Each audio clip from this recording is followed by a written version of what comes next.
Bonjour à tous et à toutes. Je vous remercie d'avoir pris le temps de participer à ce webinaire organisé par Dental Monitoring.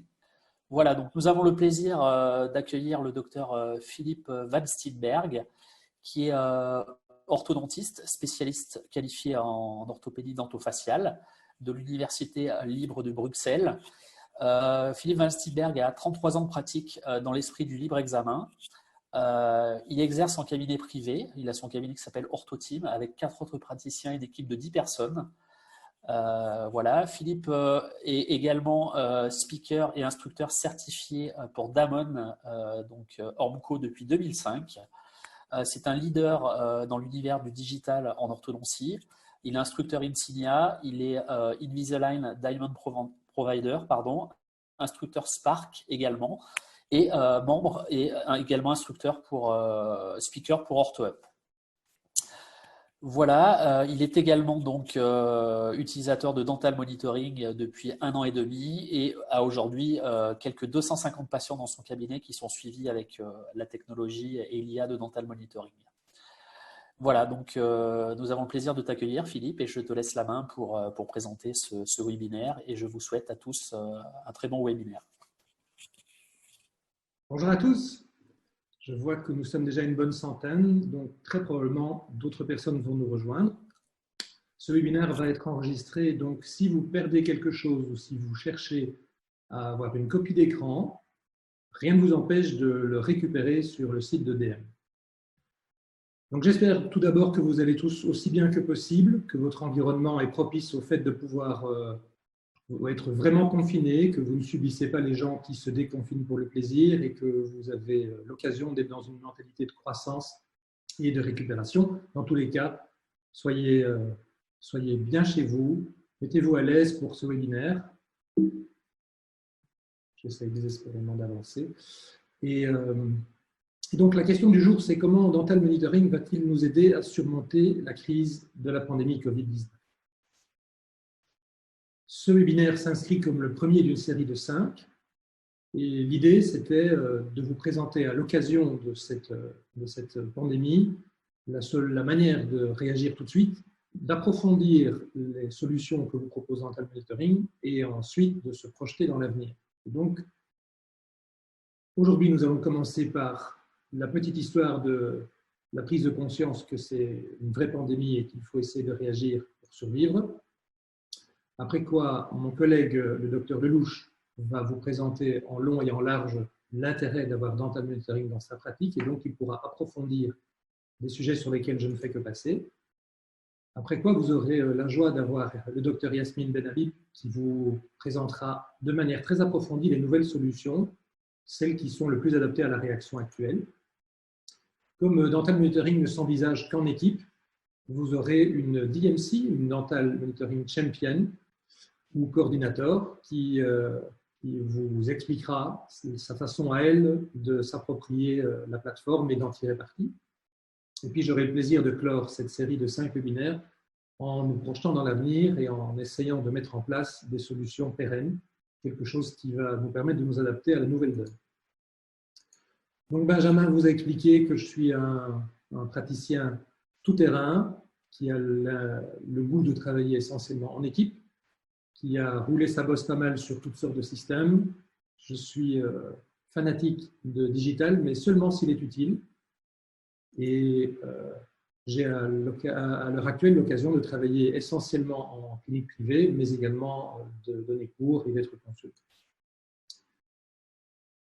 Souvent, cette dia apparaît dans mes cours et cet Iron Man, cette carapace qui enveloppe un être humain qui n'est pas du tout un super-héros, est pour moi une métaphore excellente de l'orthodontie augmentée. Donc l'orthodontie augmentée, c'est surtout pas moins d'orthodontie, surtout pas moins d'orthodontistes, mais c'est essayer de vous donner des super pouvoirs dans ce qui vous intéresse après avoir fait vos choix. Je m'explique, c'est vous qui allez décider si vous allez appliquer de manière systématique ou non des examens digitaux et des examens radiographiques en 3D. C'est vous qui allez décider de manière souveraine si vous allez utiliser une technique plutôt qu'une autre et si elle sera digitale ou si elle ne le sera pas. C'est vous qui allez mettre en place ou pas des protocoles de suivi qui seront diversifiés. Et donc, accéder à l'idée de l'orthodontie augmentée, c'est se donner les moyens d'accéder à nos rêves, de faire l'orthodontie dont on nous a dit qu'elle n'était pas possible, mais pour laquelle on en a quand même très envie. Donc l'agenda de la journée, ce sera de se dire, bon, l'idée c'est de se mettre en route vers dental monitoring, oui ou non. On va voir que oui ou non est une question un peu obsolète, mais qui et à quelle vitesse pour chacun. Et puis on envisagera l'impact de la crise sur les cabinets d'orthodontie et les différentes stratégies par lesquelles je suis passé pour essayer d'y répondre. Mais avant toute chose, l'histoire de s'approprier dental monitoring, et je choisis ce mot-là expressément, c'est l'histoire d'accepter ou d'intégrer toute nouvelle technologie, voire toute nouvelle nouveauté socioculturelle. L'idée, c'est de s'interroger sur nos missions, notre vision, nos valeurs, et de se dire si cette nouvelle donne est quelque part cohérente, et aussi on peut la rendre cohérente avec ce qui fait notre essence. Et pour cela, il faut, comme d'habitude, pas mal d'ouverture d'esprit, et c'est parfois compliqué. Et donc, j'ai par exemple eu l'occasion d'assister à des congrès avec Dental Monitoring en présentation, à répétition, et petit à petit, l'idée faisait son chemin. J'ai même été jusqu'à aller à Las Vegas voir le congrès mondial de Dental Monitoring l'année passée, où j'ai vu des extraterrestres, des Américains ou des Australiens avec des cabinets qui contiennent 1000 traitements actifs, qui font 1000 nouveaux traitements par an. Et vous me direz, c'est bizarre, 1000 et 1000, oui, c'est parce qu'ils arrivent à les faire presque tous en un an. Et on se dit, c'est une autre planète, mais ça nous glisse quelques idées. C'est comme un pied dans notre corps. Et donc, en parlant d'idées, voici quelques idées de départ. Nous sommes tous des orthodontistes ou des membres d'équipes différents et nos idées évoluent. Celles qu'on avait hier ne sont de toute évidence plus celles qu'on a aujourd'hui, avec tout ce qui nous arrive, et ne seront pas celles de demain. Et nous allons faire du coup des choix différents et appliquer différents dosages sur un panel de solutions. On va voir que Dental Monitoring n'est pas une solution unique. Et partant de ces premiers choix, nous continuerons à évoluer. Il faut se dire comme point de départ que ce n'est pas de l'égoïsme que d'aller vers le dental monitoring, que du contraire, ça va profiter en priorité à nos patients. Et il est possible, oui, j'adore les solutions win-win, que ça profite aux patients et également aux praticiens, et d'ailleurs, et également à l'équipe qui va trouver une autre façon de travailler, une autre dimension, un côté objectif et plus versatile dans ce cas, le praticien dit oui, dans ce cas, le praticien dit non, et finalement, c'était peut-être quand même une situation clinique. Donc, ça va susciter une espèce de clarification qui va profiter à tout le monde. Et les patients, dans cette histoire, eh bien, j'ai été fort étonné parce qu'ils ont dès le départ un a priori positif. Et si vous laissez traîner une vidéo qui montre comment fonctionne Dental Monitoring sur vos écrans de salle d'attente, vous verrez que quand vous avez évoqué la chose, ils vous diront « Ah oui, oui ». Et j'ai vu ça avec intérêt parce que c'est vraiment… Et alors, ils ont tous leurs arguments pour dire que ça les intéresse. C'est rassurant, c'est high-tech. Ah oui, ça me rassure parce que je ne suis pas sûr d'être toujours assidu ou je ne suis pas sûr que mon adolescent fasse ce qu'il faut. Et d'ailleurs, plus on leur explique, plus ils sont enthousiastes et plus ça les rassure. Et au final, c'est presque eux qui sont demandeurs. Quand on a, nous, au début, pas appliqué le dental monitoring à tout le monde, on a des patients qui nous l'ont demandé. Et donc, j'étais trop vite, je ne peux m'excuser. En temps normal, DM est maintenant une suite. Donc, le temps normal, c'est hors de la crise Covid. Et cette suite s'articule autour de 3 produits. Le premier, SmileMate, vous permet de faire une consultation initiale ou pré-consultation qui va se faire à distance et qui vous permet de faire un espèce de triage et un premier abord pour vos nouveaux patients ou vos patients qui reviennent après un temps d'attente, une première phase de traitement. Et lorsque vous avez le patient face à vous, il serait peut-être intéressé, lui, de comparer ce que sera son sourire avec un appareillage soit en métal, soit en céramique, soit en aligneur. Et également, il aimerait avoir une première idée de ce que donneraient ses dents dans le cadre de son visage. Et ce second produit s'appelle Vision. Il va de soi que ce produit n'est pas du tout le produit adapté à la crise, mais c'est intéressant de savoir qu'il existe. Et enfin, nous avons Dental Monitoring, le produit qui existe depuis des années, qui est piloté comme les 2 premiers par l'intelligence artificielle et qui nous permet de suivre nos traitements à distance. Comment ce produit-là fonctionne-t-il ? Eh bien, c'est l'articulation très transparente pour nous de 3 plateformes. Et tout commence chez le docteur qui va disposer d'un tableau de bord en ligne dans lequel se retrouvent tous les patients. Et ce tableau de bord est une extension de notre dossier médical. une extension dans tous les sens du terme. Ça veut dire qu'on va s'en servir au quotidien, on va s'en servir très probablement quand le patient vient à chaque consultation, et on va également pouvoir s'en servir si jamais on a un souci. C'est-à-dire sur un plan juridique, c'est une extension de notre dossier avec des photos, avec des preuves que, cas échéant, le patient n'a pas suivi nos conseils et que nous avons bien communiqué. Et ce tableau de bord va aussi nous permettre d'implémenter une série de règles, de mettre en place les règles du jeu que nous définissons. Et c'est donc jamais une intelligence artificielle qui va décider pour nous, mais nous qui allons tout paramétrer à l'avance. Ensuite, du côté du patient, l'interface, donc le lien que le patient a avec le système, se doit d'être la plus simple et la plus confortable possible. Et quoi de plus confortable que d'utiliser un smartphone?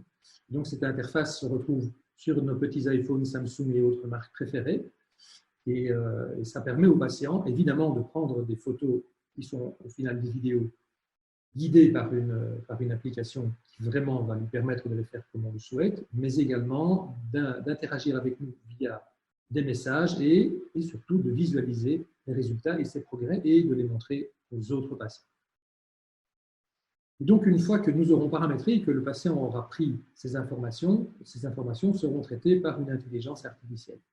L'intelligence artificielle, comment ça fonctionne-t-il? Bien, on le verra dans quelques instants, c'est un ensemble d'informations structurées qui ont été données par des experts. Et en l'occurrence, Dental Monitoring s'est entouré d'orthodontistes qui ont identifié des situations cliniques et qui ont petit à petit nourri cette intelligence, de telle façon à ce qu'après, elle puisse appliquer ces enseignements à des situations cliniques. Et donc, ce moteur d'analyse va évaluer tous les paramètres, 180 paramètres d'analyse, et va utiliser les règles qu'on a mis dans nos protocoles de telle façon à en ressortir deux types de messages. Des messages destinés aux patients et des messages destinés au cabinet. Les messages destinés aux patients seront des messages d'information et des messages de pilotage, parce que nous avons l'option de demander, en fonction de nos règles, le changement d'aligneur automatique ou de ne pas le faire. Franchement, ne pas le faire serait dommage, parce que dès lors qu'on a compris que c'est nous qui dictons les règles, qui pouvons les rajuster au fur et à mesure, eh bien c'est beaucoup de travail en moins de notre part. Et d'autre part, ce que l'intelligence artificielle délivre pour l'équipe, eh bien, ce sont des observations qui vont dans notre dossier clinique. Et ce sont des observations, on va le voir, plus fines que ce que nous pourrions faire à l'œil nu, et ensuite une série d'indications de ce qu'il y a lieu de faire pour l'équipe. Ce type de monitoring peut s'appliquer à des aligneurs, et ça paraît évident à tout le monde, mais également à des appareillages fixes, soit en mode je scrute pour voir les bénéfices en termes de repositionnement, soit en mode je scrute pour voir les problèmes. Est-ce que ce fil serait sorti de cette attache? Est-ce que le patient aura un problème d'hygiène? Est-ce que cette dent ferait le mouvement voulu? Soit littéralement en mode 3D. Et dans ce cas-là, on a nourri l'intelligence artificielle par l'empreinte 3D de notre patient au début et il va suivre littéralement l'expression de l'arc et le mouvement de chaque dent dans les 3 plans de l'espace, en étant capable de reconstruire un modèle 3D à chaque étape instantanément.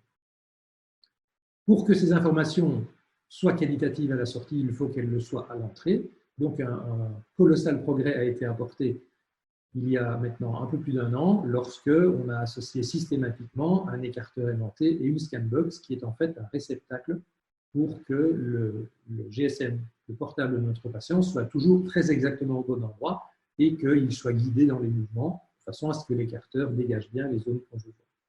Dès lors, la qualité des images qu'on reçoit peut vraiment être excellente. Si les images sont excellentes et que l'intelligence artificielle ait la détection au pixel près, on s'attend à ce qu'elle puisse voir vraiment des tas de choses beaucoup mieux qu'un œil humain ne pourrait le faire. Ce qu'elle a de particulier, l'intelligence artificielle, c'est que c'est quelque part la collaboratrice idéale. Elle n'est jamais fatiguée et peu importe l'heure à laquelle le patient va faire sa prise d'image, et très souvent les patients sont comme nous occupés, donc ils vont faire leur prise d'image le soir ou le matin très tôt ou à des heures plutôt impossibles pour nous ou le week-end. L'intelligence artificielle va être là, elle ne sera jamais fatiguée, son niveau d'attention ne va pas baisser comme celle d'un être humain. Et donc, on peut s'attendre à avoir à la sortie de chouettes informations. Et ces informations vont servir à être structurées pour la détection de situations cliniques. Donc, 180 situations cliniques à l'heure actuelle sont monitorées par l'intelligence artificielle qui s'attache aux situations particulières, aux traitements fixes, aux traitements par aligneur, mais aussi aux auxiliaires, aux préventions de la récidive, puisqu'on peut très bien suivre une contention, au suivi de l'hygiène, bien mieux que nous le ferions. D'ailleurs, l'intelligence artificielle est plutôt très sensible, plus que nous, et aux situations dentaires, au niveau anatomique, au niveau soins dentaires, au niveau abrasif. Et donc, une fois que toutes ces situations ont été détectées et que l'intelligence artificielle les a structurées, comment va-t-elle répondre aux patients? Eh bien, elle va répondre en fonction de protocoles. Et ces protocoles, c'est génial, ils vont vous obliger à objectiver vos décisions. Et pas lundi, je réagis de cette façon, mais vendredi, parce que je suis fatigué, à la même situation clinique, je réagis d'une autre façon. Donc, vous allez être amené à vous poser et à les mettre sur papier. Et pas de panique, vous aurez l'occasion de les rajuster au fur et à mesure. Mais c'est vraiment salutaire que de devoir réfléchir un petit peu.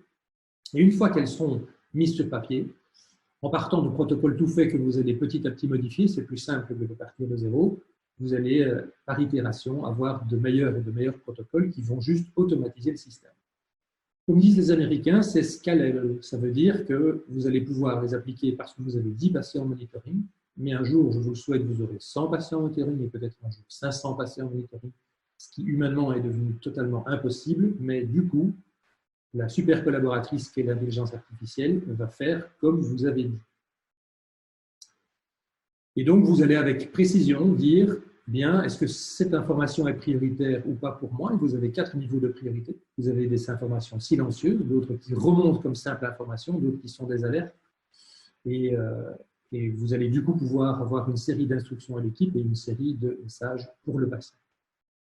Le tout va faire qu'au quotidien, et si possible plusieurs fois par jour, vous circulerez sur votre centre de notification. Donc, puisque vos protocoles sont mis en place, eh bien, vous voyez que vous suivez la flèche qui est à la droite de votre écran. Le protocole étant en place, eh bien, le premier patient que nous voyons dans ce tableau a eu une réponse automatique. Oui, vous pouvez changer d'aligneur, continuer, etc. Et ainsi de suite. Et si vous avez un problème, eh bien, vous voyez qu'il arrive au niveau d'information, voire d'alerte. Si vous voulez voir ce qui se passe parce que vous avez une information qui est délivrée pour un patient ou une alerte, vous allez cliquer sur la ligne dans la zone de notification et vous allez ouvrir la fiche individuelle de monitoring du patient. Elle est structurée avec des informations générales en haut, une série d'onglets qui vous permettent d'aller vérifier le protocole appliqué, voire de faire des modifications particulières à ce patient et à son moment pour ce protocole. Vous allez avoir l'historique de toutes les actions et de tous les messages échangés, pouvoir modifier les informations du patient et éventuellement aller regarder les vidéos en détail, parce que ce qui vous est présenté plus bas, ce sont les extraits, j'ai appelé ça les best-of, les extraits standardisés, c'est-à-dire une vue de face, une vue de profil dans chaque sens, une vue ouverte des 2 derniers scans du patient, mais vous avez accès à toutes les images. Vous pourriez être amené à chercher une information qui n'est pas dans une vue standardisée. Donc, si on plonge un petit peu plus profond dans cette fiche individuelle pour cette patiente, eh bien, on va remarquer qu'on a toute une série de petits ronds qui se succèdent et qui sont numérotés. Et oui, cette patiente a eu 68 aligneurs, 1 par semaine dans sa première phase de traitement. Et on voit qu'au 68e, elle a un petit peu dérapé. Elle a passé de 66 à 67 sans aucun souci, et ensuite de 67 à 68, vous voyez apparaître un petit carré. Et puis ça s'est normalisé. Donc elle a fait un petit effort, on lui a demandé de ne pas avancer. Pour une fois, elle n'a pas changé d'aligneur au bout de 7 jours. Qu'est-ce qui s'est passé? On s'est adapté au mouvement effectif. Donc certains vont vous dire que Dental Monitoring s'adapte à la biologie effective du patient, et moi je préfère dire qu'on s'adapte à la biologie effective du patient et à sa collaboration. Pour le coup, cette dame a dû avoir un petit coup de mou, parce que sa biologie avait l'air de répondre très très bien, et on voit d'ailleurs entre 41 et 43 qu'il n'y a pas de 42. Donc cette dame était probablement en vacances, c'était fin août, et peut-être n'avait-elle pas accès à un réseau Wi-Fi correct, ou n'avait-elle juste pas envie de faire son ski. Et puis vous voyez qu'il y a une ligne qui correspond à un break, puisqu'évidemment on a refait de nouvelles empreintes numériques pour cette patiente, et puis un carré, puisque nous lui avons fait un scan qui informe l'intelligence artificielle de sa nouvelle configuration avec ses attachements, un scan qui dit expressément c'est juste pour voir, ne changez pas d'aligneur, après quoi elle a repris son petit cours de traitement sans aucun problème et elle change d'aligneur toutes les semaines et tout se passe bien. Vous voyez que mon screenshot, ma copie d'écran date du 7 avril et qu'elle est à l'alinéa numéro 4 de sa phase 2. Je peux suivre pas à pas tout ce qui se passe sans lui demander de venir au cabinet.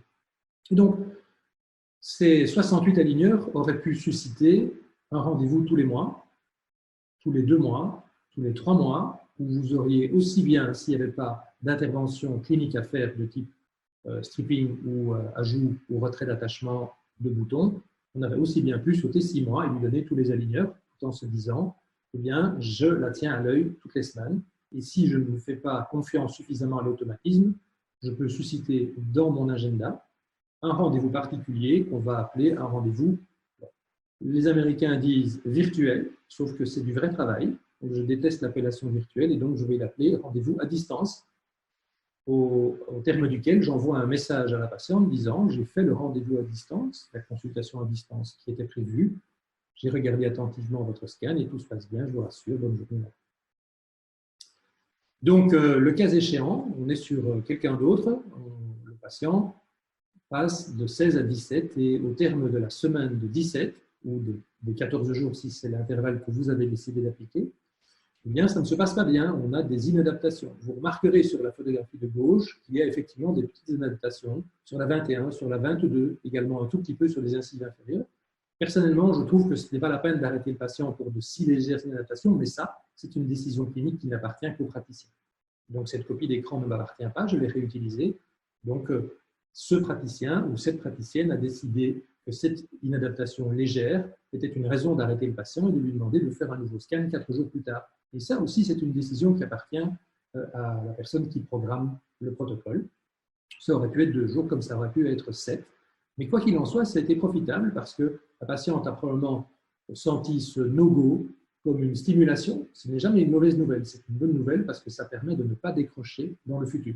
Supposons qu'on ne l'ait pas vu et que cette personne ait continué à changer ses aligneurs sans faire attention et que ce petit décrochage qui, par exemple, est dû à une négligence, qui, par exemple, est dû à je ne porte pas mes aligneurs suffisamment d'heures ou je n'utilise pas mes chevilles correctement, si cette personne continue dans ce type de comportement, ou si biologiquement la dent a besoin d'un petit peu plus de temps mais qu'on ne le lui donne pas, l'aligneur suivant sera plus inadapté et le suivant encore plus inadapté et ainsi de suite, vous le savez mieux que moi. Et dans ce cas-là, c'est le décrochage. Le décrochage, pour vous, c'est lourd parce que ça veut dire qu'il va falloir faire MacGyver sur les aligneurs, coller des petits boutons, mettre des nacelles ou reprendre des empreintes et demander des aligneurs supplémentaires. Quoi qu'il en soit, nous n'en avons pas envie. Donc, pour résumer, du point de vue du cabinet, eh bien, dans l'ordinateur se trouvent les protocoles du praticien ou de la praticienne et le patient, lui, reçoit des demandes de scan qui suscitent une analyse clinique qui débouche sur une information pour le patient et une information pour l'équipe. Du point de vue du patient, c'est génial, tout se passe via l'application. Le patient prend ses images, après l'analyse, il reçoit ses conseils. Et donc, c'est l'occasion de faire un petit bilan quant à la solution. Il y a les bénéfices attendus et puis il y a les bénéfices observés.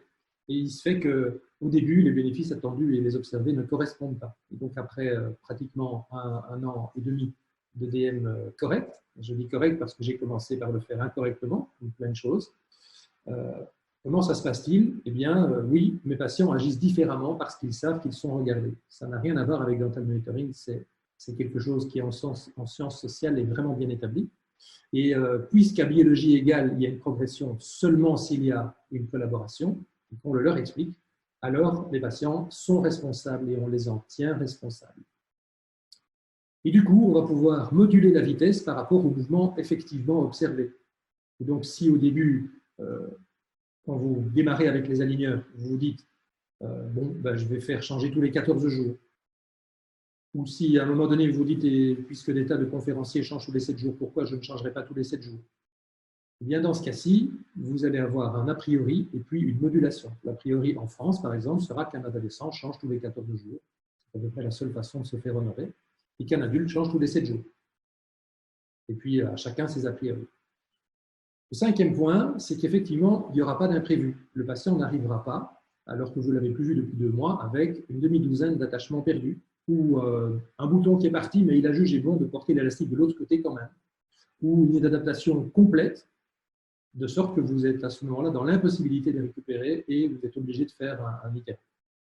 Donc, pas d'imprévu, moins de décrochage et du coup, moins de phases de finition, mais aussi moins de rendez-vous physiques. Et puisqu'il y a moins de décrochage, moins d'imprévus et moins de phases supplémentaires, les traitements sont par définition plus courts. Et des traitements plus courts avec moins de rendez-vous physiques, c'est quelque chose qui devient enfin rentable. Parce que avec des patients qui décrochent, à un moment donné, on se dit le compteur tourne à l'envers. C'est comme pour les panneaux solaires, ça peut tourner dans les deux sens et on peut très bien se retrouver à dépenser des ressources en temps, en effort et en argent pour des patients qui ne font aucun effort. Venons-en à l'impact de la crise. Quel est l'impact de la crise sur nos cabinets? Eh bien, ils sont plus ou moins fermés. En Belgique, en tout cas dans notre cabinet, nous nous sommes arrêtés le 18 mars, une semaine avant le confinement. Il n'était plus du tout raisonnable de pratiquer les soins dentaires. Et ce jour-là, le 18 mars très précisément, nous nous sommes retrouvés avec 2 praticiens et nous nous sommes dit qu'il faut réagir. Et donc, nous sommes bien restés au cabinet, mais nous avons fait autre chose, on va en parler dans un instant. Et bien sûr, on continue à assurer les urgences réelles. J'en ai fait hier, j'en ai fait avant-hier, on les fait, évidemment. Il y a des patients qui ont besoin de nous. Que fallait-il faire? Annuler les rendez-vous existants. J'ai des collègues qui se sont mis à en redonner, mais comme notre appréciation de la durée a évolué et continue peut-être à évoluer, en redonner à quel horizon? Nous avons pris le parti de ne pas en redonner. Les patients déjà appareillés ne peuvent plus être vus. La collaboration des patients qui ne sont pas vus va évidemment diminuer, d'autant qu'ils perdent leur repère, qu'ils se lèvent à n'importe quelle heure, qu'ils ne se rasent plus, qu'ils ne vont plus à l'école. Les nouveaux patients, quant à eux, sont à l'abandon. À chacun sa manière de gérer les nouveaux patients, mais chez nous, il y en a un certain nombre dans la file d'attente. Et quand ils ont déjà attendu pas mal de temps et que subitement ils se disent qu'ils vont attendre encore plus longtemps, c'est un grand n'importe quoi. Et au final, la question qu'on se pose tous, c'est comment va-t-on tenir financièrement dans cette histoire? Donc, eh bien, cette courbe montre ce que nous pouvons faire. Et donc, on a cru qu'on allait de petit à petit, de moins en moins, pouvoir en faire jusqu'à ne plus rien faire. Ou alors, cette courbe montre nos finances qui sont censées augmenter puisqu'on travaille jour après jour. Et puis, comme on ne travaille plus, eh bien, elles n'augmentent plus. Et elles pourraient même fort se casser la figure. Mais ma proposition, c'est de reprendre une courbe ascendante en mettant un point d'inflexion le plus tôt possible. Et donc, ce petit schéma est un schéma qu'on a toujours, nous, regardé de loin, parce que ce schéma, c'est le schéma des révolutions industrielles qui dit que, petit à petit, les systèmes électroniques et les systèmes experts s'installent et que tout s'automatise. Et nous sommes des travailleurs semi-intellectuels, j'aime à l'espérer, et semi-manuels en faisant des tas de petits plis et des tas de petits ajustements, surtout en faisant du collage. Et on s'est toujours dit que ça nous intéressait assez peu. Mais il se fait que l'intelligence artificielle progresse. Elle progresse particulièrement dans les domaines objectifs, évidemment pas dans les domaines subjectifs ou affectifs. Mais les domaines objectifs nous intéressent, nous, le monde médical, au point qu'à l'heure actuelle, l'IA est plus forte que les médecins en ce qui concerne une détection. Une détection dans les meilleures conditions, et je ne parle pas d'une détection dans de mauvaises conditions ou lorsque le médecin est fatigué. Mais donc, par rapport à ADM, qui est une IA, eh bien oui, mesurer, c'est pouvoir gérer. Pour cela, je dois pouvoir voir, et à l'heure actuelle, je ne vois que mes patients à aligneur et seulement 90% des patients que j'ai lancés depuis un peu plus d'1 an, sachant qu'un certain nombre de patients sont complètement fermés à la technologie, ils n'ont pas de smartphone, ou ce sont des personnes de plus de 90 ans. Néanmoins, nous avons fait, toute l'équipe, l'effort de nous approprier DM. J'ai fort insisté et je pense que c'était une super idée. Maintenant, si tous mes patients étaient en DM, je serais bien plus serein parce qu'un patient qui est en DM est un patient qui a déjà tout ce qu'il faut pour le suivre à distance et donc c'est business as usual, comme disent les anglo-saxons. Mon problème, c'est que j'en ai plein qui ne sont pas en DM. Comme par exemple, à l'heure actuelle, mes patients fixes ne sont pas suivis en DM. Donc, comment vais-je pouvoir rattraper le coup? Et est-ce que les patients vont l'accepter? Et les patients vont l'accepter, c'est sûr, parce que le Covid-19, c'est un accélérateur. C'est l'espèce de coup de boost qui fait que subitement, des tas de gens sont ouverts à des tas de choses qu'ils auraient rejetées le mois passé ou il y a 1 an, y compris nous. Et donc, quelle a été notre réaction? Eh bien, notre première réaction, puisqu'on se disait qu'on était parti pour 2-3 semaines, ça a été de se dire, je vais avoir ma salle d'attente vide pendant 3 semaines, que faire? Eh bien, je vais me mettre en mode protection et si possible, je vais tirer parti de la partie gauche de ce cerveau qui va faire l'analyse et là, l'IA va vraiment pouvoir m'aider. Et Donc, la partie droite, ce sera exclusivement moi ou mon équipe et on va essayer de faire preuve de créativité. Donc, notre première stratégie, ça a été de se dire, c'est probablement pas si grave et il se fait que chez nous, les patients ont d'habitude 2 rendez-vous d'avance. Et donc, puisqu'ils en ont 2, eh bien, on en saute un et on passe au suivant. Et puisque ce n'est que pour 3 semaines, dans un certain nombre de cas, les élastiques pourraient être simplement mis en pause et les mécaniques actives ne risquent pas de déraper trop si c'est pendant seulement 3 semaines. Et je pourrais, si j'arrive à la fin des aligneurs, ralentir les 2-3 derniers aligneurs. Et le cas échéant, je pourrais stopper mon patient en lui disant, eh bien, ton dernier aligneur, tu pourrais ne le porter, s'il te plaît, que 8-10 heures. Et donc, pour un ado, ça fait la nuit, et pour un adulte actif, ça fait le soir et la nuit. Sachant qu'un aligneur est, en certains cas, fragile, et donc, surtout si on le manipule par l'extérieur et par un seul côté, il risque fort de finir cassé. Par chance, beaucoup d'entre nous ont pris l'habitude de commander des aligneurs passifs. Et donc, si vous disposez d'aligneurs passifs à la fin de vos aligneurs actifs, vous en avez plusieurs. Et ça, c'est tout de suite plus confortable. Et puis, à un moment donné, j'ai discuté avec mon épouse d'abord, qui a la chance d'avoir un mari qui a le cerveau toujours en ébullition, me dit-elle. Et puis mon équipe, et je leur ai dit, les gars, ça ne va pas durer 3 semaines, ça va durer 3 mois. Et la réaction a été la même que celle des patients, un tout petit peu incrédule, sauf que la semaine d'après, elle n'était plus incrédule. Donc, si nous avions une salle d'attente vide pendant 3 mois, comment réagirions-nous? Eh bien, avec les mêmes moyens, autant d'IA que possible et autant de créativité de notre part que possible, on se mettrait en mode, eh bien, il faut que je prenne soin de tout ça. C'est-à-dire du monde, des patients, des équipes et de nous. Donc la situation est, oui, inquiétante, démoralisante, angoissante, désespérante, mais comme disent les Américains, there is a silver lining, il y a un horizon derrière tout ça. Et donc, soyons optimistes, mais pas béats, soyons optimistes actifs, mobilisons de ressources et croyons-y, parce que jusque-là, on a la preuve vivante qu'on a pu surmonter tout ce qui nous est arrivé. Donc la stratégie de second niveau, c'est protéger les autres et se protéger nous-mêmes en maintenant l'activité. Et donc, ça veut dire qu'un traitement actif doit rester actif et ne pas s'arrêter, mais être surveillé, et que les patients pour lesquels il n'y a pas moyen, mais il faudrait minimiser cela, ces patients bloqués doivent être stabilisés. S'il y a des élastiques, il faut absolument que je puisse les piloter et ne pas arrêter mon patient. Et de temps en temps, ça va forcément déboucher sur un dialogue. Et au final, on remarque que c'est peut-être l'ingrédient essentiel, la communication avec le patient, et ce qui va nous servir le plus, maintenir le lien, montrer au patient qu'on est là pour lui. Parce que le patient va vouloir avoir besoin d'être rassuré, va nous interroger, va aimer qu'on interagisse avec lui en décrochant notre téléphone, en faisant une consultation vidéo, en faisant tout ce qu'il est possible pour communiquer avec lui en fonction de ses besoins. Et aussi, ça va nous permettre d'identifier les véritables urgences, parce qu'au téléphone, tout est urgent. Et bien des choses peuvent effectivement être réglées sans voir le patient, à condition qu'on ait pu identifier ce dont il s'agit. Et au final, toutes ces activités sont peut-être encore plus de boulot que nos activités habituelles. En tout cas, c'est un boulot différent, mais qui justifie nos honoraires parce que le traitement, lui, ne s'est pas arrêté et qu'à la sortie, le patient sortira très probablement à la date qu'on lui a fixée au début. Donc, avec l'aide de DM, eh bien, l'idée, c'est, bien sûr, je continue à suivre les patients déjà lancés et du coup, je pilote leur traitement sans difficulté et j'embarque les autres patients dans une solution dont on va parler dans un instant, qui est DM Lite.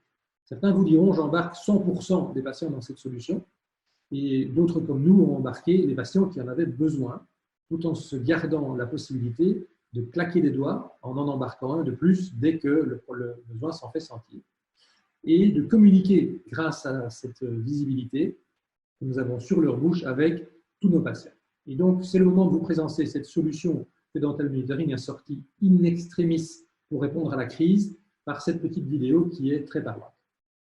Photomonitoring Lite est une nouvelle solution qui vous permet de contrôler le traitement de vos patients, mais aussi leur santé bucco-dentaire à distance. Sans protocole ni message automatisé, il vous revient de vérifier et d'évaluer vous-même leur scan.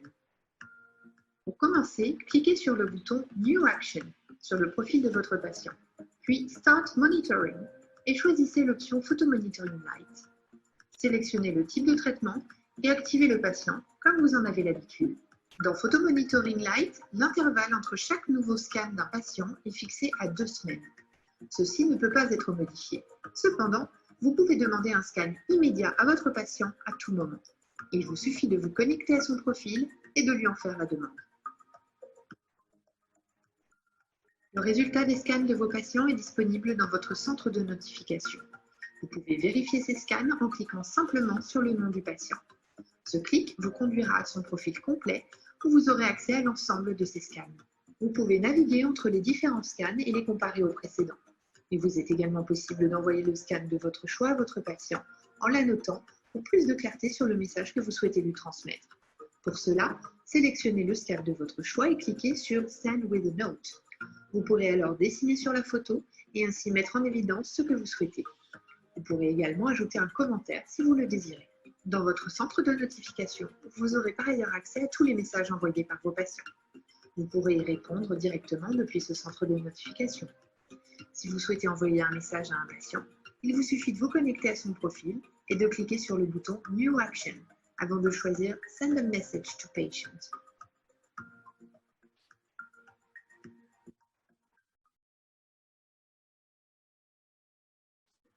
Voilà. Et donc, cette solution est une solution qui vous permet de prendre en charge vos patients existants alors que vous n'aviez au début pas estimé que c'était nécessaire.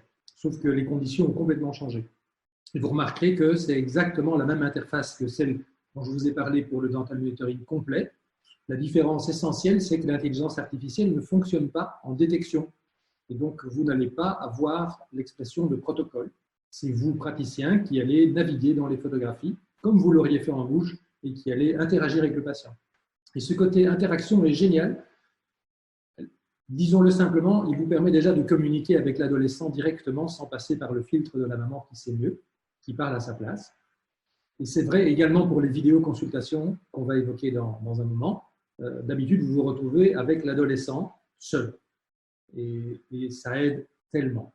Et donc, ça va vous permettre de clarifier des tas de situations.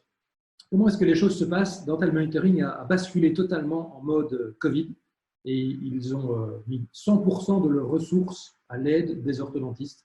Et franchement, chapeau.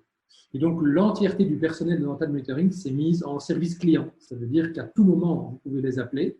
Philippe Sala, le patron de Dental Monitoring, dit en riant 24 heures sur 24, puisque c'est une entreprise mondiale. Ne vous y trompez pas, ils sont basés à Paris, mais ils sont sur tous les continents. Ils ont des bureaux sur tous les continents. Et ils sont là en appui pour aider les clients existants, bien sûr, pour mettre en place de nouvelles solutions. C'est ce que nous avons fait. Et les nouveaux clients qui vont pouvoir démarrer sans passer par un long processus. Et donc, vous allez pouvoir, par exemple, faire un export de 10, 50, 100 patients pour lesquels vous désirez mettre en place un monitoring light. Et pour ça, vos logiciels de gestion de cabinet seront à la fête pour faire un petit export. Et ce fichier Excel dont on vous donnera le format vous permet d'avoir la création faite par autrui. Donc, les gens de chez Dental Monitoring vont vous créer sur le tableau de bord tous ces patients que vous allez retrouver sans effort et pouvoir juste mettre en route la communication avec le patient. Et sinon, vous pouvez également le faire un par un. C'est ce que nous avons fait jusqu'à présent parce qu'en fait, nous regardons les dossiers de 100% de nos patients jour après jour avec de l'avance, on va y revenir. Et donc, on sent qu'on progresse dans la réaction et évidemment, 3 mois, c'était pour rire. Et donc, on sent bien qu'il n'y aura pas une reprise d'activité réelle avant, disons, au moins 6 mois. Et dans ce cas-là, il va falloir fluidifier tout ça et s'arranger pour que dans le futur, on ait le moins de charges possible puisqu'on ne pourra pas remettre autant de patients à la fois dans un cabinet. Et d'une part, et d'autre part, que les patients se sont de plus en plus habitués à fonctionner à distance. Là maintenant, faire une vidéo avec quelqu'un, c'est juste normal, même si c'est une mamie. Ça ne pose aucun souci, tout le monde le fait en famille, tout le monde le fait avec le médecin et maintenant tout le monde le fait avec l'orthodontiste. Mais donc, la stratégie du 3e niveau, c'est se projeter, être engagé et être résilient, ça veut dire plus fort parce qu'on a résisté à ce qui s'est passé. Et donc, le redémarrage pourrait bien être lointain, être progressif et pas avec tous nos patients en même temps. Et donc, si on avait choisi le mode stabilisation, on doit tenir plus longtemps. Si on a des traitements qui continuent à être actifs, il faut qu'on soit sûr que ça se passe en toute sécurité et qu'on puisse piloter un maximum de nos traitements. Et effectivement, le but, c'est de progresser et pas de laisser en stand-by pendant 6 mois certains traitements, mais de le faire avec maîtrise. Et donc, c'est vrai que tout le monde est devenu demandeur de sécurité. Il va de soi que je ne demanderai en aucun cas à mon équipe de prendre des risques lorsqu'on nous allons démarrer. Et par chance, jusqu'à présent, 100% des urgences que j'ai dû faire ont pu être faites sans instrument rotatif. mais forcément, on va chercher à minimiser les interactions entre le patient et le cabinet, quitte à avoir autant de travail qu'avant, mais à le faire différemment. Parce qu'effectivement, nous sommes beaucoup plus près qu'avant à utiliser ces solutions-là, et le changement de modèle, pour nous comme pour les patients, est définitif. Je pense qu'il n'y aura pas de marche arrière. Nous allons de toute façon sortir transformés de cette épreuve. Et donc, comment Dental Monitoring est-il architecturé maintenant? SmileMate est une solution de premier contact pour les patients. On en parlera à la fin de ce webinaire. Vision ne nous intéresse pas puisqu'il suppose que le patient soit présent. Et Dental Monitoring nous permet de rassurer nos patients, de faire des consultations virtuelles, de communiquer avec les patients, soit ceux qu'on lance dans un monitoring complet, soit ceux qu'on lance dans un monitoring light. Et donc, le flux de crise va être de déployer une consultation virtuelle à distance pour les nouveaux traitements, si vous le jugez bon, et de déployer un maximum de photomonitoring light pour récupérer tous les patients à risque. Si vous aimez les consultations virtuelles, comment les choses se passent? J'en ai fait une série déjà, et c'est assez sympathique, les patients adorent. Vous verrez une vidéo à la fin qui vous explique le processus, mais cela débouche sur quoi? C'est souvent la question qu'on se pose. Ça débouche sur, eh bien, vous allez identifier à l'avance les patients qui se présentent avec des soins à faire, ou des détartrages à faire, ou de la paro à faire.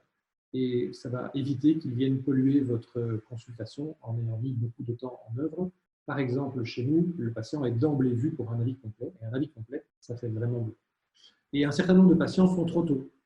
Et par contre, si ce n'était pas trop tôt, rien ne vous empêche de directement enchaîner avec une consultation vidéo que vous faites vous-même ou que fait votre coordinatrice de traitement.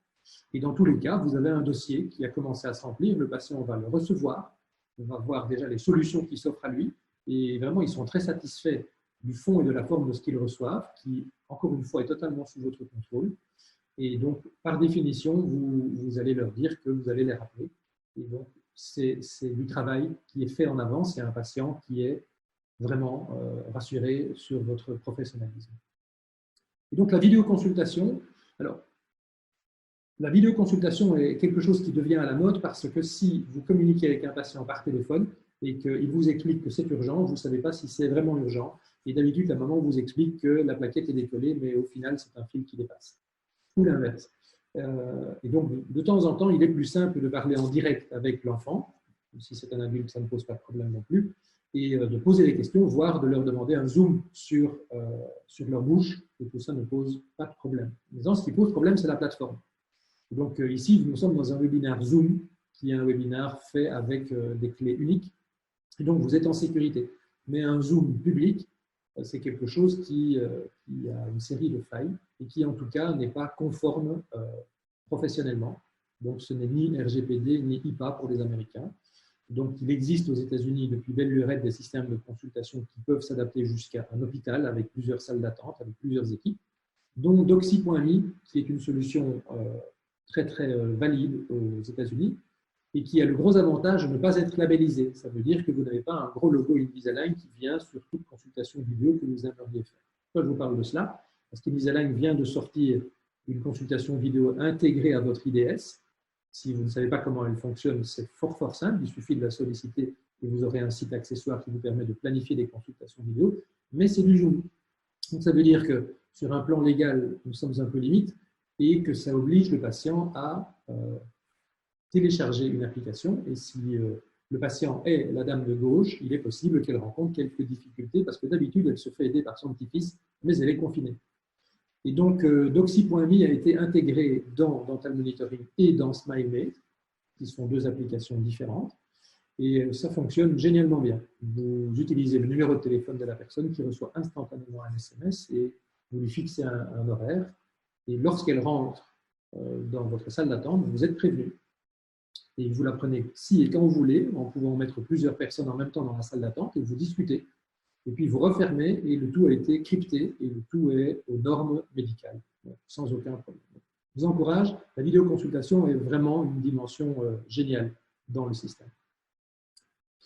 Une nouveauté également, c'est le fait que les patients peuvent acheter directement du matériel. Et donc, si vous jugez que l'écarteur qui est nécessaire dans tous les cas, et la Scanbox, qui n'est pas nécessaire pour le Dental Monitoring Light, donc vous pouvez choisir d'utiliser. Si vous jugez que ces éléments ne doivent pas transiter par votre cabinet et donner lieu au fait que le patient se déplace ou que vous l'envoyez, eh bien le patient peut très facilement aller sur le webshop et se le faire livrer en direct comme s'il allait sur Amazon. Et ça lui donne d'ailleurs une idée du fait que les choses ne sont pas gratuites. Et donc, si nous achetons des Scanbox, nous les payons. Maintenant qu'on a tous les éléments, eh bien, essayons d'avoir un plan d'action. Et donc, dans mon cas, DM est un des leviers de réaction et certainement le levier indispensable face à cette crise. Donc, au maximum, j'ai cherché à ce que mes patients aient une poursuite normale de leur traitement. Et dans ce cas-là, ils y gagnent, j'y gagne. Et l'équipe y gagne parce que sinon, on va vers une méchante surcharge au redémarrage. Et si le patient est proche de la fin de traitement, eh bien, je vais le ralentir, ou s'il a un obstacle incontournable, mais garder un œil sur lui. Et ça signifie que j'aurai un protocole adapté au fait que je la ralentis. Et dès lors que je veux surveiller un patient, eh bien, je vais systématiquement déployer un DM Lite. Et donc, je vais par exemple le déployer sur 100% des patients qui sont en motion carrière, sur 100% des patients qui ont des appareillages fixes avec des élastiques, sur 90% des patients qui sont en forsus, peut-être pas ceux qui l'ont depuis un mois. Ensuite, tous les patients qui sont dits en stabilisation, eh bien, je vais les suivre peut-être un peu moins, mais je vais détourner un de mes protocoles qui consiste à leur dire qu'ils peuvent changer d'aligneur, mais tous les mois, tout en n'ayant jamais un arrêt, et je vais leur fournir autant d'aligneurs passifs que de moi. Et automatiquement, je dois planifier que ça va susciter du travail, puisque je vais avoir une clinique virtuelle, un travail sur les patients à distance, eh bien, je vais le mettre dans mon agenda. Et je vais pouvoir aussi fixer des rendez-vous à distance. J'en aurai via DM et je pourrai communiquer, vous l'avez vu, par des petits dessins directement sur les photographies si c'est simple à expliquer. Et si ce n'est pas simple à expliquer ou si j'ai besoin d'un feedback, ce sera beaucoup plus pratique de passer en vidéoconsultation. Et puis enfin, personnellement, je pense qu'en Belgique, la publicité sur un site web n'est pas une chose à faire. Et donc, mettre un widget qui dit « Faites une consultation virtuelle SmileMate » comme le feraient les Américains, ce n'est pas mon choix. Et par contre, envoyer un email très explicatif au patient en lui disant que, compte tenu des circonstances, eh bien, je me permets de lui proposer d'avancer s'il le souhaite, ça se passe très très bien et les patients sont en charge. Donc, pour utiliser DM, eh bien, on a une série de protocoles. Là, vous avez l'image des différents protocoles qu'on utilise au sein du cabinet. Qu'avons-nous fait ? Eh bien, nous avons inventé, mais inventer c'est facile, c'est dupliquer un protocole existant et faire quelques petites modifications. Nous avons un protocole go-no-go dont les intervalles sont plus longs. D'habitude, nous n'avons pas de patients qui changent tous les 14 jours et nous ne demandons pas aux patients de rescanner après 7 jours. Chez nous, c'est plus volontiers 7 jours et 2-3 jours. Mais le ralenti a mis les intervalles à 14 et à 7 jours. Ensuite, nous avons inventé un protocole pour les patients qui ont un seul aligneur ou 2 aligneurs de stabilisation, c'est-à-dire trop peu à mon sens. Et dans ce cas-là, on leur dit de ne le porter que la nuit et de ne évidemment pas changer d'aligneur jamais. Par contre, le protocole LASCHECK est un protocole effectivement qui dit aux patients de changer d'aligneur et donc on peut choisir l'intervalle. Donc, ils auront systématiquement un go, mais nous allons choisir par exemple qu'ils aient un go tous les 30 jours et qu'ils changent d'aligneur tous les 30 jours parce qu'on leur aura fourni 5 ou 6 passifs. Ça ne pose vraiment aucun problème.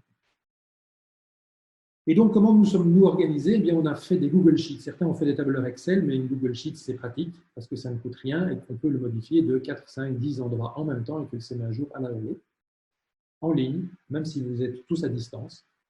Et donc, je vous ai mis un petit cache sur les noms des patients, mais sinon, vous voyez comment c'est structuré. On a mis les heures, on a mis le type de traitement, on a mis ce qui se passe au rendez-vous et la remarque, et vous voyez qu'il y a des remarques en rouge.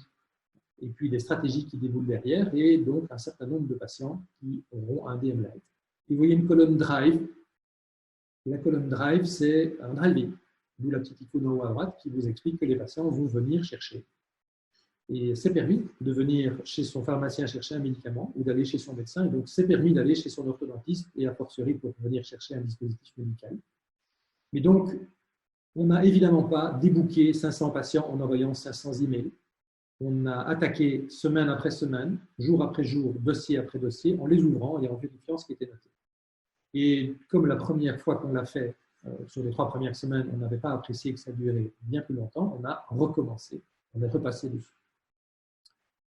Et donc, vous voyez qu'on en est arrivé, et donc ça, c'est la sheet des lundis 20 mardi 21 et ainsi de suite, vous voyez qu'on en arrive à les gérer 2 à 3 semaines à l'avance, ce qui est intéressant pour pouvoir leur faire parvenir à temps un système de monitoring, un DM Lite en l'occurrence, et pour pouvoir faire des nouvelles commandes. On va y arriver. L'idée, c'est de commander des aligneurs pour les patients qui sont en aligneur et qu'on veut voir progresser ou qu'on veut sécuriser. Et donc, la priorité de traitement de ces listes, et vous voyez dans la colonne contact, il y a déjà du vert. Donc, nos codes internes sont jaune à faire, vert déjà fait. Et donc, dans la colonne contact, vous voyez que les patients qui ont un DM Lite ou des changements de protocole ont déjà été contactés. Et donc, comment les choses se passent? Eh bien, on a d'abord des patients qui font un faux départ. Ce sont tous les patients chez qui on a lancé un traitement par aligneur. Notre façon de faire à nous, c'est de ne pas mettre les attachements au démarrage, mais de leur donner 2 aligneurs sans attachement. Et donc, ces patients qui ont des aligneurs sans attachement et qui vont devoir attendre plusieurs mois vont devoir stupidement rester sur ces aligneurs. Ça n'a vraiment aucun sens. Et donc, à ces patients-là, que dis-je? Eh bien, stoppez le port des aligneurs. Rangez-les. Nous vous fixerons un rendez-vous, on l'espère en mai, et probablement plus en juin. Et à ce moment-là, puisqu'on le saura à l'avance, on leur dira que 2 semaines avant, ils redémarrent. Mais ça signifie qu'ils ont un protocole chez nous, et qu'on va l'arrêter, un protocole DM. On va arrêter, et puis quand on leur dira de recommencer à porter les aligneurs, on les remettra dans un protocole qui chez nous s'appelle Labo. Et puis, il y a les patients qu'on veut sécuriser. Et donc, sécuriser, ça voudrait dire que je vais être amené à faire des commandes aligneurs pour réagir, pour pouvoir attendre plus sereinement qu'avec un seul aligneur. Donc, fait Invisalign. Invisalign nous a proposé une solution en disant, vous avez toujours pu, dans les cas light et comprehensive, commander 3 paires d'aligneurs, mais ce sont des aligneurs payants qui normalement coûtent 30 € la paire, plus le port. Et dans ce cas-ci, les aligneurs sont gratuits et vous pouvez choisir l'étape. Si vous avez un patient qui a 50 aligneurs mais que vous voulez l'arrêter à l'étape 15, ça ne pose aucun problème. Vous vous demandez 15-15-15 ou 15-16-17, ce que vous voudrez. Par contre, il y a des frais de gestion parce qu'ils travaillent de leur côté et ils vont susciter un transport par UPS. Et donc, ils vont vous facturer 30 €. Et ils vous disent que vous pouvez faire livrer chez le patient. C'est vrai, mais c'est particulièrement compliqué parce qu'évidemment, si vous en avez beaucoup, vous allez devoir traquer sur UPS My Choice, qui est une application, quel patient est parti de chez eux et à ce moment-là, rerouter spécifiquement ce patient. C'est un boulot à part entière. Chez Spark, qui sont les aligneurs chirurgicaux, ils nous proposent 3 paires d'aligneurs gratuits à l'étape de notre choix, avec une production instantanée. Ça veut dire que ça arrivera chez nous dans un délai garanti 2 semaines, même si c'est produit en Californie, c'est le cas. Et il n'y a aucun frais, même pas de frais de port. Ils ont aussi l'option de produire, mais de ne pas livrer. Ça veut dire que si on a validé 10 cas et qu'on se dit qu'ils vont me facturer 10 cas, que je n'ai pas envie de payer maintenant, eh bien non, ils ne vont même pas nous les livrer parce que peut-être que vous n'avez pas une permanence et certains cabinets pour le moment ne sont pas du tout ouverts et tout se fait à distance et donc on n'a pas nécessairement la capacité de recevoir des colis et donc ils peuvent tout conserver et ne pas facturer. Ils peuvent aussi allonger le démarrage, c'est-à-dire se dire, eh bien, ce traitement qui n'est pas encore validé, on va le faire démarrer avec cet attachement plus tard. Et comme les Spark sont des aligneurs particulièrement plus résistants en termes d'usure, de coloration que les Invisalign, on peut très bien demander à un patient de porter 3 semaines chaque aligneur actif et d'en porter 6 avant d'avoir le moindre attachement, ce qui nous fait quand même pas mal de temps. Une fois que vous êtes parti dans l'idée de faire des commandes, il va quand même falloir réceptionner ces commandes et donc, même si jusque-là vous n'aviez pas ouvert votre cabinet, je vous invite à avoir une permanence, c'est ce que nous avons fait. On a même élargi nos horaires de façon à ce que les patients puissent venir du lundi au vendredi et de 9 h à 18 h au cabinet chercher du matériel. Et donc, nous, on utilise un gestionnaire de tâches dans lequel vous voyez que j'ai un flux digital. Et ce flux digital va à toute vitesse et va se retrouver dans les réceptions. Vous voyez que le jour de ma copie d'écran, on avait 32 réceptions en attente, qui sont des réceptions normales ou des réceptions de labo. Mais j'ai nommé les produits en réception par Covid et donc, on doit définir juste un trajet logique, un circuit de rangement spécial pour qu'il ne se mélange pas et vous allez comprendre pourquoi dans un instant. Et donc, on a une autre option que d'utiliser les fameux 3 aligneurs dont on nous parle et qui sont comme un cadeau du ciel parce que si un patient est en comprehensive ou si on n'a pas utilisé les 3 phases d'un light, eh bien, rien ne nous empêche de commander une série supplémentaire. Donc, supposons que le patient soit à la fin, et c'est le cas. J'explique dans la dialogue que vous voyez en haut que je voudrais 8 paires d'aligneurs numéro 17, sachant que, et vous voyez ma box juste en dessous, qui est une copie d'écran de mon logiciel, qu'après le stage 17, il était prévu de démonter l'appareillage et de mettre des attelles collées. Et donc, j'ai commandé 8 passifs en attendant la dépose. Et donc, ma patiente pourra être différée de 3, 4, 6, 8 mois si on le souhaite. Ça ne suscite aucune espèce de discussion. Et au niveau du protocole, en fonction du nombre d'aligneurs, du moment où vous en êtes et de la date où vous pensez redémarrer, vous choisirez de ralentir la patiente parce que vous voulez qu'elle les porte jour et nuit et vous voulez que ça s'exprime encore un petit peu, ou vous choisirez de lui demander de les porter que le soir et la nuit pendant un mois chacun. Donc, quel est le raisonnement? Je vais être amené à commander des passifs sur un traitement complet en fin de traitement, mais également sur un blocage non contournable. Du genre, eh bien, il est prévu de retirer des attachements, de remettre des attachements, de mettre des nouveaux boutons, de retirer de l'ancien bouton, de faire du stripping que je n'arrive pas à contourner. Et donc, dans ce cas-là, je vais commander un certain nombre de passifs à une étape directe. Et à un moment donné, j'aurai une reprise. Et je devrais me poser la question de savoir si je dois travailler avec ce que j'ai ou repartir sur mon ancienne formule. Donc, plus que 3 passifs et pas en fin d'étape, on se dit, tiens, je vais faire le coup à Invisalign, je vais leur demander dans ce cas-là 10 paires d'aligneurs à l'étape 17, mais sur le même résultat final. Je reviens sur la dia pour vous montrer qu'on va de droite à gauche. Dans le CleanShape Pro, vous chargez la dernière étape et puis vous demandez la précédente, il vous les met dans cet ordre-là. Et donc, au niveau du scénario, vous voyez qu'effectivement, le technicien a fait une pause de 10 aligneurs, mais il n'a pas le droit de m'envoyer des passifs si je ne suis pas à la fin. Et il est particulièrement conciliant dans ce cas-là. Merci le technicien. Il m'a dit, eh bien, j'ai fait la suite du traitement après les 10 passifs que vous m'avez demandé. Et donc, j'ai 10 passifs avant de devoir faire mon stripping, que je ne savais pas faire puisque j'étais le nez dessus à l'aligneur 17 dans mon scénario qui est à droite de l'écran. Donc, ça ne pose aucun problème de faire cette espèce de pause. Si jamais vous êtes en first, eh bien, de 2 choses l'une, votre patient en first a peut-être encore des aligneurs actifs, auquel cas, on continue, on est tranquille. S'il n'en a pas, ou quand il n'en aura plus, on va se retrouver avec la question, est-ce que je souhaite maintenir ou pas? Par exemple, j'ai créé un espace, mais j'ai peur qu'il se referme. J'ai fait une expansion un petit peu costaude pour des éruptions et j'ai peur qu'elle ne revienne. Dans ce cas-là, a priori, vous avez commandé des passifs. Je le fais toujours, mais rien ne vous empêche d'en recommander puisque vous avez un nombre de phases infini. Renseignement pris chez Invisalign, le terme de 18 mois pour un Invisalign First ne compte plus. Le temps est suspendu. Donc, ça veut dire que si vous commandez des phases supplémentaires maintenant, ils ne vont pas vous manger votre temps ni quoi que ce soit. Vous pourriez aussi vous rendre la vie facile. On a toujours expliqué qu'au patient first, on pouvait être amené à faire un break entre 2 étapes. C'est-à-dire, je débloque la situation, je fais la place pour une éruption. Je n'ai pas envie que le petit chou soit amené à porter des aligneurs comme ça à l'infini. Donc, j'attends 3 mois que l'éruption soit faite. Et puis, je refais une empreinte pour faire la suite. Et donc, ici aussi, c'est normal de faire un break. Donc, ça, c'était quand je veux maintenir, mais en fait, vous connaissez, je préfère avancer. Et donc, dans un certain nombre de cas, l'obstacle ou l'incident est négligeable. Si j'ai un stripping léger et que je suis en fin de phase, eh bien, je vais juste ralentir. Si j'ai un stripping de 0,2 et pas trop, si j'ai 2 ou 3 strippings de 0,2, ça va faire le même effet qu'un overcorrection, et donc je vais ralentir et me dire que si jamais je n'ai pas eu l'alignement parfait, ça se corrigera dans la phase suivante. Si j'ai perdu un attachement et qu'il n'est pas essentiel, c'est-à-dire qu'il ne pilote pas le mouvement ou qu'il ne sert pas d'ancrage, eh bien, je vais laisser rouler. Si cet attachement était utile, par contre, je vais ralentir, mais je risque de perdre le contrôle.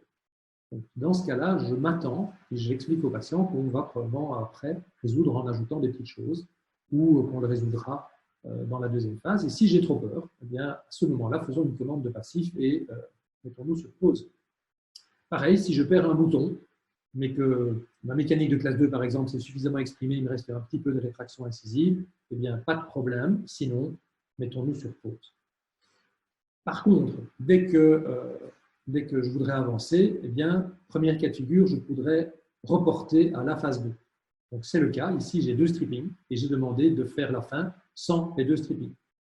Il me restait 9 actifs, 4 passifs, et il me reste de nouveau 9 actifs et 4 passifs. Et pour l'occlusion, c'était possible. Donc, je ne vais pas mettre le patient en difficulté sur le plan du confort ou sur le plan du parodonte, mais pour que ça passe le mieux possible, je vais juste ralentir le patient, en quoi DM va m'aider. On va communiquer avec le patient en disant, eh bien, on va seulement changer d'aligneur tous les 14 jours dans ce cas-là. On va bien insister sur les check-ins et on verra comment les choses se passent sans aucun problème, quitte à changer d'avis. Donc, l'idée, après, ça va être, si j'ai un obstacle que je ne peux pas négliger, je vais le contourner. Donc, si j'ai devant moi des strippings ou des nouveaux attachements, je vais essayer de les différer, mais de ne pas me mettre sur pause, que le traitement continue à avancer. Et pareil, si j'ai des ancrages vissés à installer dont j'avais vraiment besoin sur un plan d'ancrage, eh bien, je vais essayer de réagir. Et une des façons de réagir, c'est diminuer le besoin d'ancrage. Et dans ce cas-là, par exemple, un recul séquentiel où je bouge 2 dents à la fois va devenir un recul séquentiel où je bouge 1 dent à la fois. Donc voilà un exemple de contournement. Vous voyez la prescription que j'ai faite en bas. Voulez-vous modifier le scénario du dernier clean check en gardant le même résultat final, mais les strippings à faire au stage 23 doivent attendre le stage 35. Donc ils ont fait ça très bien. Vous voyez que c'est exactement la même situation clinique et voilà la différence de scénario. Et vous pouvez remarquer que plein de dents, donc de 14 à 24 et de 35 à 43, évoluent énormément, malgré que je n'ai pas pu faire mes strippings à cette étape. Et puis, de temps en temps, le patient ne comprend pas.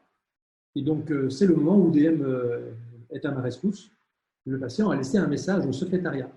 Donc, la communication au secrétariat, c'est bien, mais dès que c'est de la clinique, il faut les encourager à passer par DM. Et c'est comme un chat qui se trouve en bas à droite de leur application. Et dans cette petite chatbox, eh bien, ils peuvent laisser des messages. Ils auront une réponse médicale qui sera soit le fait de votre staff, soit le fait de vous-même, si jamais ça ne peut pas être géré par votre staff. Donc, dans ce cas-là, j'explique à cette dame que, comme pour un itinéraire routier, il y a un obstacle qui est contournable. Et donc, si c'était Waze et que je lui avais dit, eh bien non, là, il vient d'avoir un accident de voiture, d'habitude, il l'a vu avant moi, il va me proposer une autre route qui, certes, risque d'être un peu plus longue, mais qui va me mener à destination. Et donc, puisqu'on examine les dossiers 15 jours à l'avance, on peut commander et on les aura, les aligneurs, pour la date dite. Et donc voilà un exemple d'un patient qui a une vis et chez qui je n'ai pas du tout envie de freiner. Alors, entendons-nous, j'ai envie de freiner parce que je ne peux pas faire autrement pour le moment, et j'ai envie de ne pas avoir avec moi des nouveaux aligneurs où je vais bouger une dent à la fois parce que vous voyez que j'en ai beaucoup à bouger. Donc, ce que j'ai choisi de faire, c'est de ne pas changer le clean check au niveau des reculs, mais de changer la vélocité que moi je vais appliquer en DM et donc je l'ai mis au ralenti. Donc on a postposé ce qui devait l'être et on tourne au ralenti, ça veut dire qu'il va porter 14 jours chaque aligneur de telle façon à ce que mon besoin d'ancrage soit diminué. Donc maintenant, si je suis entre deux phases, mon patient a terminé sa première étape, par exemple, et j'ai déjà pris les empreintes et il est là, il l'attend dans mon clean check ou dans mon approver. Est-ce que j'ai validé cette commande ou pas? Le cas évidemment le plus favorable, c'est le non. Non, je n'ai pas encore validé parce que je suis stressé, je ne sais pas comment les choses vont évoluer. Eh bien, dans ce cas-là, je vous invite à modifier votre prescription et à dire, eh bien, on va différer les strippings, les nouveaux attachements, puisque le patient a priori en a de sa phase 1. Donc, évidemment, vous allez différer les mouvements qui sont liés. Si par exemple, vous avez dit, j'ai besoin de nouveaux attachements sur les prémolaires inférieurs que je veux égresser, eh bien, refusez cette égression tant que vous n'aurez pas ces attachements. Et donc, vous pouvez quand même avancer et faire livrer ces aligneurs directement au patient ou les recevoir au cabinet et lui dire, tiens, voilà les 10 prochaines paires d'aligneurs et ton traitement continue. Par contre, si vous aviez déjà validé la commande, alors de deux choses l'une, ou bien vous aviez des passifs en stock de la première étape, c'était notre cas, nous avons comme ça lancé l'état de recherche, nous avons retrouvé ces passifs et nous avons mis les patients en attente pour plusieurs mois. Soit vous vous dites, je n'ai pas de passif ou je n'ai pas envie d'attendre et vous faites une commande d'une phase alternative. Et officiellement, Invisalign ne vous le permet pas. Donc, comment contourner la chose? Vous demandez des aligneurs supplémentaires, vous dites parce que les dents n'ont pas bougé comme j'aurais voulu, et vous dites que vous êtes après l'aligneur numéro 4, ce qui fait qu'automatiquement la machine vous laisse passer. Dans votre prescription, vous demandez immédiatement un retour au stage 1 et puis vous faites une prescription de contournement, ou bien plus prudent, vous faites une prescription de contournement et quand vous la recevez, vous dites au technicien, au fait non, on redémarre au stage 1. Personnellement, je ne l'ai jamais fait parce que je trouve que c'est un peu touchy, un peu limite, mais des tas de collègues le font. Alors, puisqu'on est là pour partager et vous informer, je partage. Et donc, on a parlé d'informer, on va pas mal communiquer. Et typiquement, on sera dans cette situation avec des gens qui sont dans leur privé. On le voit beaucoup sur nos télévisions. On a maintenant des tas de gens dans des situations différentes, pas maquillés, décoiffés, dans leurs intérieurs, et souvent on se dit quel intérieur a-t-il celui-là. Et donc, voilà le cas d'une patiente avec laquelle j'ai fait une consultation vidéo, donc un doxy. Cette patiente a reçu des aligneurs passifs. Et le dossier chez nous disait que c'était normal parce qu'après le stage 25, on allait démonter ou faire encore une petite finition. Et donc, cette patiente m'a expliqué que ces aligneurs ne fonctionnaient pas. Donc, après une consultation vidéo, on a pu déterminer qu'effectivement, elle avait décroché une étape auparavant. Et donc, maintenant, j'ai plein de choix qui s'offrent à moi. Ou bien, je vais demander des duplicata de cette étape, ou bien je vais, puisqu'on avait déjà fait son empreinte, modifier ma prescription, etc., etc. Ou je peux très bien la laisser sur son aligneur actuel, puisque c'est un Spark, et qu'un Spark à porter la nuit va tenir 3 mois sans problème. Et donc l'idée, c'est de piloter, et cette image-là est une image un tantinet machiste et un tantinet trop techno à mon goût, et donc je préfère celle-là. C'est plus un travail d'équipe avec le patient, et ça n'a rien de réservé à un garçon, et ça n'a rien de réservé à un docteur. Donc, par exemple, je me suis mis à surveiller mes motion carrières, et ça, ce sont les photographies de qualité, on a épaté, de qualité extraordinaire, faites par une patiente et qui me permet d'apprécier si elle est déjà en classe 1, voire en hyperclasse 1. Ce n'est pas du tout le cas. Je peux même voir que son attachement de rétention pour sa gouttière de stabilisation mandibulaire est bien en place. Je peux voir ses crochets sans aucune difficulté. Et puis, je peux par exemple surveiller avec 2 scans consécutifs la situation d'hypercorrection et de légère hypercorrection en recentrage faite avec des forceps et vérifier qu'ils sont toujours bien en place et mettre des notes dans mon dossier puisque ce que j'ai fait là, c'est bien une consultation à distance.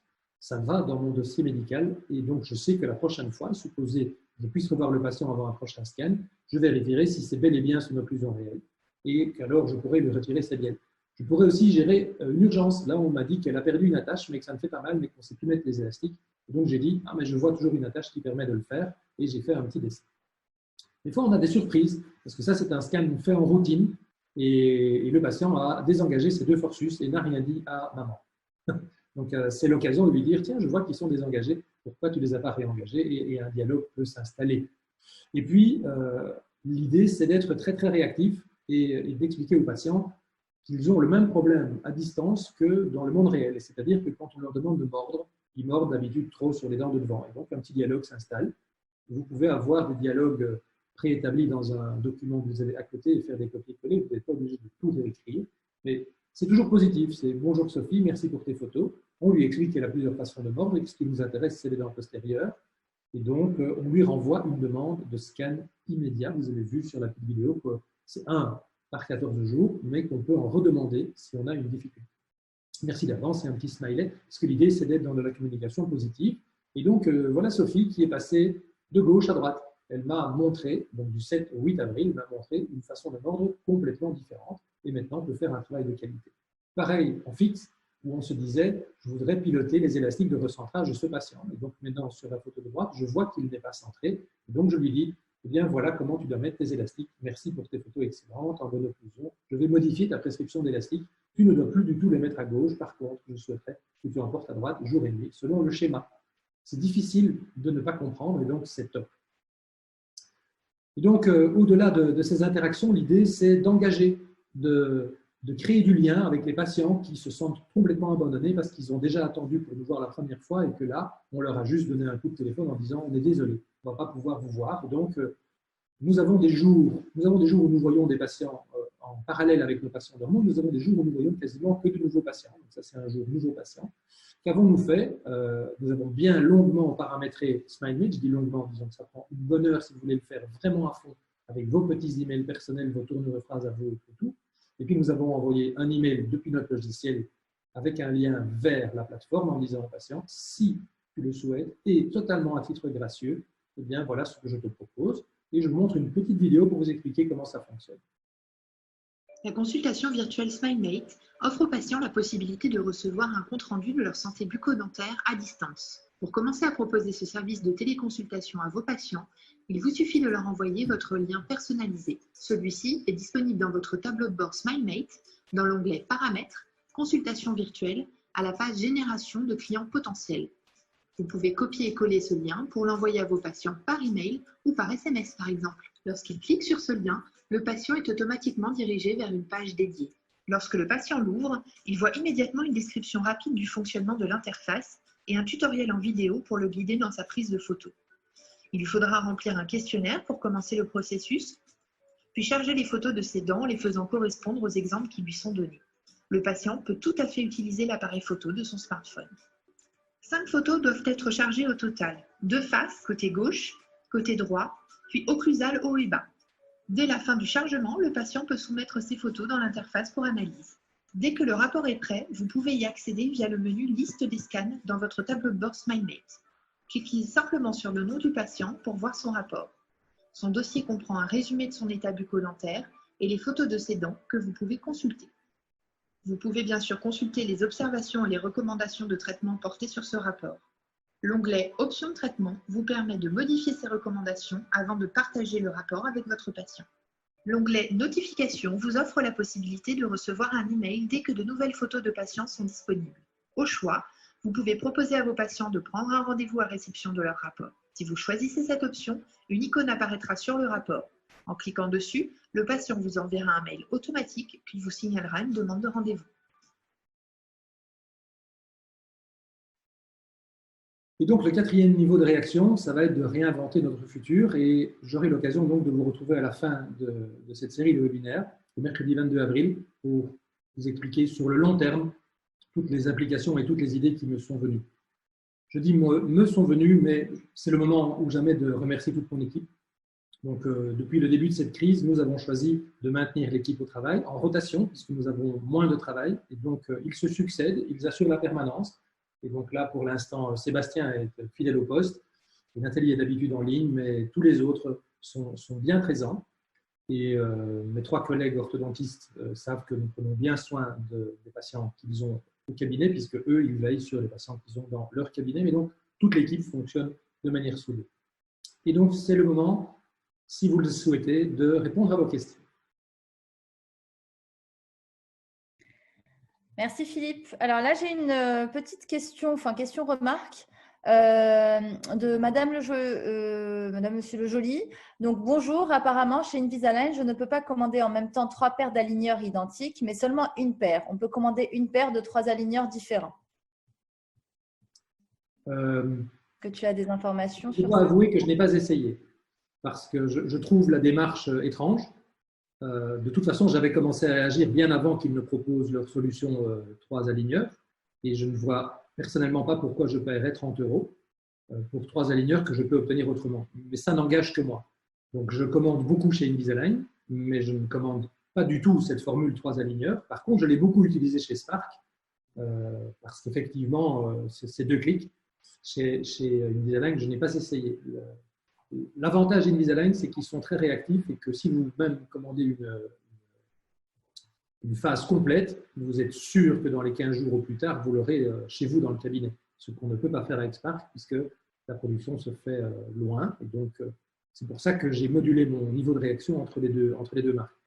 Mais hier, Pierre Velu était en ligne dans le webinaire d'OrthoHub et Pierre Velu a dit qu'on avait le choix donc Pierre Velu, responsable Europe, a dit qu'on avait le choix entre 3 aligneurs identiques ou 3 aligneurs différents. Je ne peux que vous inviter à contacter, si vous avez la possibilité, votre territory manager, votre représentant de chez Invisalign. Je ne suis pas compétent. Merci. Alors, là, je n'ai pas d'autres questions. Avez-vous des questions dans les participants? C'est le moment ou jamais. Vous pouvez écrire vos petites questions et comme ça, on peut y répondre. En attendant que je reçoive des questions, je souhaite remercier tout le monde d'avoir pris du temps. J'espère que vous étiez confortable et que ça a pu vous donner plein d'idées. N'hésitez surtout pas à interpeller les gens de chez Dental Monitoring. Ils vont être comme d'habitude, super réactifs. S'il y a bien une firme qui réagit, ce sont ces gens-là, par tous les canaux possibles et imaginables. Ce sont des gens connectés, c'est partie de leur ADN. Et donc, n'hésitez pas. Je n'ai pas d'action Dental Monitoring. C'est juste un partage d'expérience. Et si je ne vous vois plus, parce que je vois 2-3 personnes qui se déconnectent, je vous souhaite une bonne après-midi et un bon week-end de Pâques. Et restez chez vous, soyez en sécurité. Merci beaucoup Philippe. Effectivement, là, dans la conversation, il y a énormément de personnes qui te remercient. Effectivement, c'est très, très clair. C'était une super présentation. Merci à tous, en tout cas, d'avoir répondu présent à ce webinaire. Je voudrais dire que ce webinaire est enregistré, je pense. Exact. Donc, ceux qui souhaitent le revoir, aucun problème, vous allez sur le site Dental Monitoring Events, événements, et vous allez retrouver d'ailleurs des tas d'autres webinaires très, très intéressants. Personnellement, je suis fan, je les suis pratiquement tous. Là, pour demander un nouveau clean check, adapter la situation, on doit demander des aligneurs supplémentaires et pas de remplacement, mais on doit faire… Tout ce dont je vous ai parlé, ce ne sont jamais des aligneurs de remplacement, parce que les aligneurs de remplacement sont les aligneurs facturés. Et donc, quand vous voulez commander effectivement trois paires d'aligneurs identiques, c'est un remplacement. Mais si vous utilisez les manœuvres de contournement que je vous ai expliquées, ce sont des aligneurs supplémentaires. Nous n'avons pas évoqué l'aspect prix. L'aspect prix, c'est que le DM Lite coûte 3 € par mois pour suivre un patient, plus un écarteur. Donc, nous avons utilisé les anciens écarteurs bleus qui existaient avant les scanbox et nous les avons donnés aux patients. Et sinon, les écarteurs gris coûtent quelques euros, je ne sais pas par cœur, 5 ou 6 €. Et vous pouvez demander aux patients de les acheter. Vous pouvez aussi bien les acheter très honnêtement. 3 € par mois et 6 € d'écarteur, ça va vraiment, vraiment changer votre façon de vivre et c'est amorti instantanément. Je pense qu'ils ont fait un effort terrible sur le prix. Ce n'est pas le prix normal et ça nous aide beaucoup. Quant à SmileMate, c'est gratuit pendant 2 mois. Gratuit. Pendant le temps de crise. 31 mai. 31 mai. Il y a une question. Bonjour, jeune praticienne, je n'ai pas fait de formation d'aligneur encore. Vous me recommandez laquelle? Merci. Dès que Spark sera sorti en Europe, qui est un tout petit peu différent à cause de la crise, venez me voir, je vous montrerai. Sinon, allez voir mes collègues de l'EMA. Le docteur Sabouni et le docteur Koucha sont excellents, ou le docteur Manuel Roman en Espagne. Merci.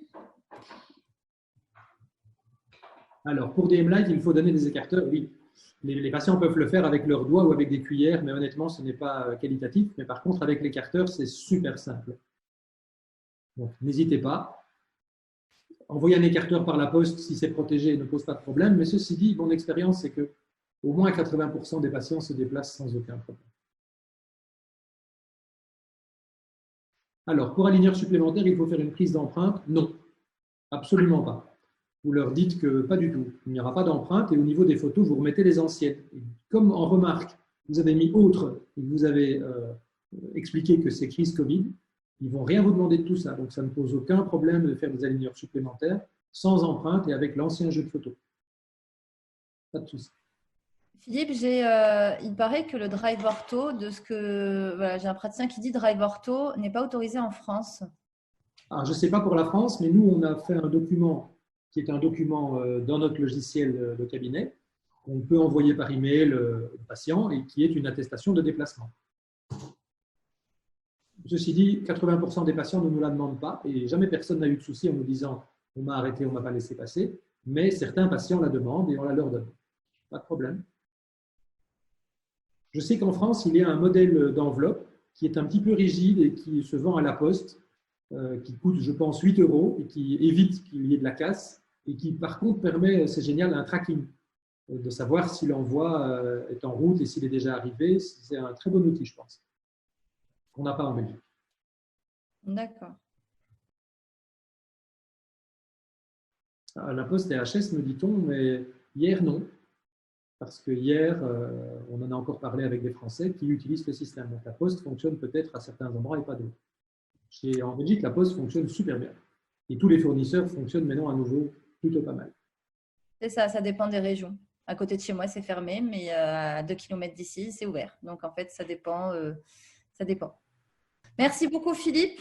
Merci à vous. Pour la présentation. Merci encore à tous. Merci de votre participation. Et puis, à très bientôt on se reverra dans les prochains webinaires. Et passez un très, très bon week-end.